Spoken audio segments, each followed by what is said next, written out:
আসসালামু আলাইকুম বন্ধুরা, কেমন আছো তোমরা সবাই? আমরা বাসায় সবাই আলহামদুলিল্লাহ ভালো আছি। দেখো, আজকে 16ই ডিসেম্বর, আমার মহান বিজয় দিবসের দিন। আমি সকালবেলা কিভাবে শুরু হলো, সকালটা সারা দিনটা কিভাবে গেল তোমাদের সাথে শেয়ার করতেছি। আমি খুব ভোরে ঘুম থেকে উঠেছি। 7টার দিকে উঠে মেয়েকে উঠালাম, নাস্তা করালাম, রেডি করলাম। এখন মেয়েকে নিয়ে যাচ্ছি, ওর আর্ট কম্পিটিশন আছে শান্তা মারিয়ামের ওই ক্যাম্পাসে, সেটা হচ্ছে দিয়াবাড়িতে। তো ওর টিচারকে উঠালাম, ওইখানে 9টার ভিতর থাকতে হবে, যেহেতু আগে একটু যেতে হবে, ওইখানে রেজিস্ট্রেশনের ব্যাপার আছে। তো মেয়েকে নিয়েই দেখো শান্তা মারিয়ামের ক্যাম্পাসে চলে আসলাম। যে এখানে আর্ট কম্পিটিশন হবে, অনেক বাচ্চারা আসবে, সব ধরনের বাচ্চারা আসবে অনেক দূর থেকে। তো আমার বাচ্চাওকে ওইখানে কম্পিটিশনে যুক্ত করেছি। তো ওর যে মিস, সে এইখানে পড়াশোনা করে শান্তা মারিয়ামে, তো ওই মিসই ওকে আর্টের জন্য এখানে উৎসাহিত করলো যে তুমি এখানে দাও। তো এই দেখো, ক্যাম্পাসটা এত সুন্দর, এত সুন্দর, আমার পছন্দের। যে আমার মেয়ে আর মিস ভিতরে চলে যাচ্ছে, আমি গাড়ি থেকে নামিয়ে দিয়েছি। আমি পরে ওদেরকে ড্রপ করে চলে আসছি, কারণ 12টায় ছুটি হবে। তো আমি আবার চলে আসলাম। তো এই তো আসার পথে দেখো লেকের পার দেখলাম, কতগুলো ঝাঁকে ঝাঁকে গাড়ি থেকে দেখলাম। তো গাড়ি থেকে আর সহ্য করতে পারলাম না, বের হয়ে আসলাম। কতগুলো সাদা সাদা বক মনে হয় ফুলের মতো ফুটে আছে। তো আমি চারদিকের পরিবেশটা দেখতেছি, তখন সকাল 8:30 বাজে মনে হয়। দেখো, এগুলো সব বক, সাদা বক, কিন্তু একদম দেখা যাচ্ছে, দূর থেকে বোঝা যাচ্ছে ফুলের মতো।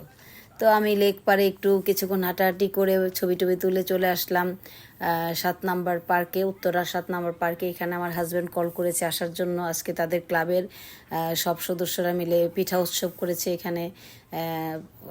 আজকে গল্প করবে, আড্ডা দিবে, পিঠা উৎসব, সব ধরনের পিঠা খাওয়াবে। তো আমাকে বলছে তুমিও আসো। তো আমি একটু পার্কে হাঁটতেছি, আমি ওদের মধ্যে যাইনি, তারা সব ছেলে মানুষ এখানে বসে গল্প করতেছে। একটু পরে আবার মেয়েকে আনতে যাব, এজন্য আমি এদিকে পার্কে একটু হাঁটাহাঁটি করতেছি। দেখো কত মানুষ এক এক রকম এক এক অ্যাক্টিভিটিস করতেছে। তো বাচ্চারা যেখানে খেলাধুলা করতেছে, এইখানে দেখো ভাইয়ারা সবাই এখানে বসে আছে। তো এক ভাইয়া গিয়ে আমাকে ডাকলো যে আপনি আসেন, সবাই পিঠা শুরু করছে খাওয়া দাওয়া।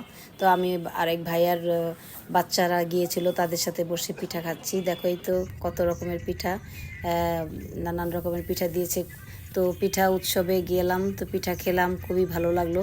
তারপর পিঠা খেয়ে আবার বাসায় এসে রেস্ট নিলাম, মেয়েকে নিয়ে আসলাম। এখন আবার দুপুর 3টায় মেয়ের আরেকটা কম্পিটিশন, ওর বাবা, আমি আর মেয়েকে নিয়ে যাচ্ছি বোট ক্লাবে। এটা হচ্ছে উত্তরা বোট ক্লাব যে আছে, ওইখানে ওর বাবার সদস্য বোট ক্লাবের। তো ওইখানে মেয়ের আজকে আর্ট কম্পিটিশন, গান, ওইখানে আবৃত্তি সব ধরনের আছে। তো সদস্যদের সব বাচ্চারাই এসেছে, এবং স্পেশাল কিছু চাইল্ড এসেছে সবার জন্যই। তো এই দেখো, আমি সূর্যটাকে ভিডিও করতে করতে যাচ্ছি দিয়াবাড়ি দিয়ে। সূর্যটা এত সুন্দর ছিল, রোদটা এত ভালো লাগছিল শীতের মধ্যে। তো মেয়ের 3টা থেকে শুরু, কিন্তু আমাদের একটু যেতে লেট হয়ে গিয়েছিল। ও মেয়ে প্রথমে যেতে চাচ্ছিল না, ওর এক্সাম ছিল। তারপরে বলল যে ঠিক আছে যাব। তো এরকম 3:30 বেজে গেল যেতে যেতে। ওখানে গিয়ে আমরা পৌঁছালাম 4টায়, কিন্তু মেয়ে যাবে, কিন্তু পরে বলেছে যাবে, প্রথম বলতেছে যাবে না। তারপরে আমরা যখন একটু উৎসাহিত করলাম, তারপরে বললো ঠিক আছে আম্মু যাব। তো এই তো দেখো দিয়াবাড়ি দিয়ে যাচ্ছি। সূর্যটা মনে হচ্ছে আমার সাথে সাথে যাচ্ছে, আমার কাছে এমন মনে হচ্ছে যে আমার গাড়ির সাথে সাথে সূর্যটা আমার সাথে যাচ্ছে। দেখো সূর্যটা খুবই সুন্দর ছিল। তো এই তো চলে আমরা আসলাম দিয়াবাড়িতে। এখানে মহান বিজয় দিবসের দিন দেখো কত মানুষ এসেছে, রাস্তা দিয়ে দেখতে দেখতে আসলাম। তো এই তো বোট ক্লাবে এসে পৌঁছালাম, এসে দেখি বাচ্চাদের কম্পিটিশন অলরেডি অর্ধেক হয়ে গিয়েছে, শুরু হয়ে গেছে। তো আমার মেয়ে একটু ঘাবড়িয়ে গিয়েছিল, আমি বলছি না তোমার কোনো সমস্যা নেই, তুমি আঁকো। আমার মেয়ে মাত্র শুরু করলো, কারণ 4:30টায় শেষ হয়ে যাবে, আর মেয়ে গিয়েছে 4টায়, আমরা নিয়ে গেছি। তো এখন মনটা খারাপ হয়ে গেছে মেয়েটার। মেয়ে যেই ছবিটা আঁকতো সেটা অনেক সময় লাগবে, প্রায় 1-1.5 ঘন্টা, যেটা শান্তা মারিয়ামে দিয়ে এসছে। অনেক সুন্দর একটা ছবি এঁকেছিল, কিন্তু সে পরে চেঞ্জ করে বললাম আম্মু যেটা তাড়াতাড়ি করা যায় আমি সেটা করবো। আধা ঘন্টার মধ্যে সে একটা স্মৃতিসৌধ আঁকলো, বাচ্চারা কিছু দাঁড়িয়ে আছে স্মৃতিসৌধ দেখতেছে, এই ধরনের একটা থিম নিয়ে সে নিজে নিজে বললাম ওইটা তাড়াতাড়ি করা যাবে, তো আমি এটা করি। তো আমি এদিকে আবার ঘুরে ঘুরে দেখতেছি, মেয়েকে দিয়ে আসলাম করার জন্য। মেয়ে আমাকে বলছে তুমি যাও, আমি নিজে নিজে করব।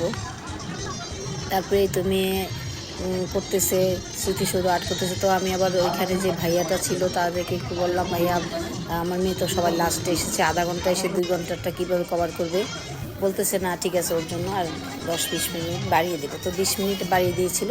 তো আল্লাহর রহমতে আলহামদুলিল্লাহ আমি কমপ্লিট করতে পেরেছি। এদিকে অনেক অটিস্টিক বাচ্চা ছিল, যে স্পেশাল চাইল্ড ছিল, তারাও এসেছে, মানে তাদেরকে সুযোগ দেওয়া হয়েছে। আর মেম্বার সদস্যদের বাচ্চারা ছিল। দেখো আমার মেয়ে কীভাবে কমপ্লিট করছে।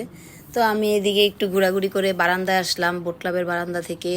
এই লেকের পার এত সুন্দর ভিউটা, যদি না দেখো কেউ বিশ্বাস করতে পারবে না। তো বারান্দায় আসলে আমি সবসময় ভিডিও করি, ছবি তুলি।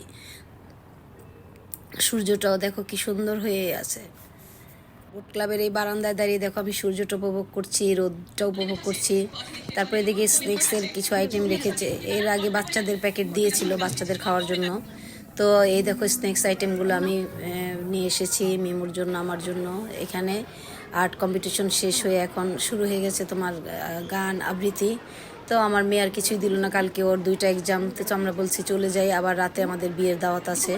তো এই মহান বিজয় দিবসের দিন আমাদের সারা দিনটা কেমন গেল, ব্যস্ততা। তো ওখানে সন্ধ্যায় দেখো ভিউটা কত সুন্দর। তো আমি একটু ভিডিও করছিলাম। তো বাইরে গিয়ে ওর বাবা ড্রাইভারকে কল দিচ্ছে, তো বাইরে গিয়ে দেখি ফুলগুলো এত সুন্দর, বোট ক্লাবের এই ফুলগুলো, আমি পাগল হয়ে গেছি ফুলগুলো দেখে। তারপর দেখো ভিউটা কি সুন্দর, সন্ধ্যা তখন। তো আমি একটু ফুলের ভিডিও করে নিলাম। কত গাড়ি এসেছে দেখো, এখানে পার্কিংয়ে অনেকই। তো আমার গাড়িটা চলে এসেছে। তো আমার জন্য অপেক্ষা করছে মেয়ে আর ওর বাবা। তারপর গাড়িতে উঠলাম, এই তো চলে আসলাম এখানে মেট্রো রেলের ওইখানে দিয়াবাড়িতে। তো এই তো আমাদের সারা দিনটা আজকে ব্যস্ততার মধ্যে গেল। তারপরে নেক্সট আরেকটা পার্ট নিয়ে আমি আসবো, পার্ট 2। সেদিনই রাতে আমাদের আরেকটা বিয়ের অনুষ্ঠান ছিল, যে বিয়ের গায়ে হলুদ তোমাদের সাথে শেয়ার করেছিলাম। সেই ভাইয়ের মেয়ের বিয়ে ছিল রাতে। তো আমরা এই তো বাসায় চলে যাচ্ছি। রাস্তার দুই পাশে এত মানুষ ছিল, মনে হচ্ছে ঈদের যে আনন্দ সেটা মনে হচ্ছে, এরকম একটা ফিল হচ্ছিল। তো ভিডিওটা কেমন লেগেছে তোমাদের, সবাই দোয়া করবে আর আমাকে জানাবে অবশ্যই ভিডিওটা কেমন লেগেছে। আল্লাহ হাফেজ।